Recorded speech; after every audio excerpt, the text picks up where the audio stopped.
Il me manque de la ficelle. Et puis que les ficelles y tiennent et qu'ils ne partent pas sur les angles. 2 palettes de ficelles par an.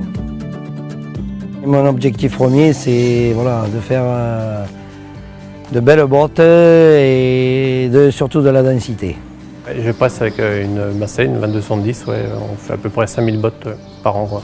On recherche à une vitesse constante, 10-12 km/h, quoi. Et puis des bottes avec une bonne densité, quoi, avec une bonne résistance pour les ficelles, et puis un poids de 430-440 kg. Pour nous, ça va bien au niveau des élevages. Quoi. Il faut qu'on mette le maximum de poids par camion remorque.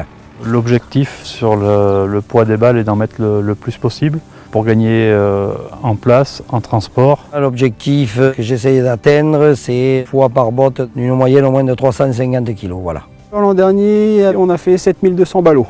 En paille, on sort des ballots de 430 kg et en foin, des ballots de 500 kg. L'objectif de densité est important pour notre élevage. Ça peut nous permettre de passer 3 ballots dans la pailleuse au lieu de 4 s'ils étaient moins lourds, par exemple. En termes de poids de botte, nous allons de l'enrubanage à 1 tonne botte, des fois passé, en foin jusqu'à 400 kg et en paille jusqu'à 300-320 kg. Dans notre activité commerce de paille, c'est aussi évidemment très important parce que les transporteurs recherchent de plus en plus à faire des allers-retours via la Belgique ou la Hollande avec des balles évidemment plus lourdes. Une bonne qualité de pressage pour moi, c'est des bottes bien serrées avec un beau format de bottes, des beaux plis et puis des bottes qui ne manquent pas de ficelle. Quoi. On botte derrière des moissonneuses qui ont de l'axial, quoi. Donc là, il nous faut des bottes très régulières, quoi, avec une bonne densité de poids et tout, quoi. Et puis que les ficelles y tiennent et qu'ils ne partent pas sur les angles. Quoi. On s'est débardé tout de suite derrière la presse. On charge par 3 et 4 d'un coup. Donc c'est toujours pareil, c'est des chantiers qui vont assez vite. Donc il ne faut pas qu'on ait une ficelle qui saute quand on débarde, quoi, ou quand on charge ou quand on décharge. Il n'y a rien de plus moche qu'un plateau avec un ballot où il manque une ficelle. Je recherche une ficelle de qualité parce qu'on les manipule au moins 2 ou 3 fois. Donc on ne veut pas que les ficelles à chaque fois lâchent quand on les manipule. C'est aussi notre image de ne pas sortir d'un champ chez un client où il manque 1 ou 2 ou 3 ficelles sur un ballot. Quoi. On manipule les bottes 4-5 fois, donc il faut quand même que les ficelles tiennent à chaque manipulation. Quoi. Alors, on a choisi la LSB de Chatama pour sa qualité justement de rupture, quoi, où on n'a plus eu de soucis. Quoi. Et moi ce que je veux, c'est quand on arrive chez un client qui a une coupe de 4 ou 5 mètres avec des engins plus petits, qu'on puisse presser à 15 ou 16 km/h et que le ballot il ne s'éclate pas en tombant parce qu'il tombe trop vite et que la ficelle n'a pas résisté. Quoi. La LSB, la première année, on l'a pris à l'essai, j'en ai pris une palette. Et donc j'ai été convaincu dès la première année. C'est pour ça que l'année suivante, nous avons passé à la LSB sur toutes nos presses. On a une fenêtre de tir, nous, dans notre région qui est très courte. À chaque fois qu'on descend pour remettre une ficelle ou repasser une ficelle, c'est 5 à 10 minutes de perdu.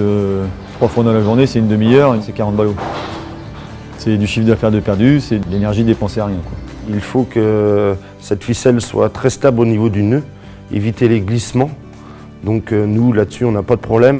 Alors des clients qui me demandent de sortir la paille vite, ça c'est sûr, puisqu'ils veulent déchaumer assez rapidement derrière, surtout quand voilà, le terrain va bien. Sur une presse, le consommable, c'est hyper important. C'est ce qui va faire qu'au final, vous allez avoir on en revient aux nœuds, mais des nœuds qui vont tenir ou qui ne vont pas tenir, ou une ficelle qui va éclater. Et vous pouvez avoir la presse la plus chère, la plus costaud, la plus rapide du monde. S'il manque une ficelle sur 6, je ne l'achèterai pas. Quoi.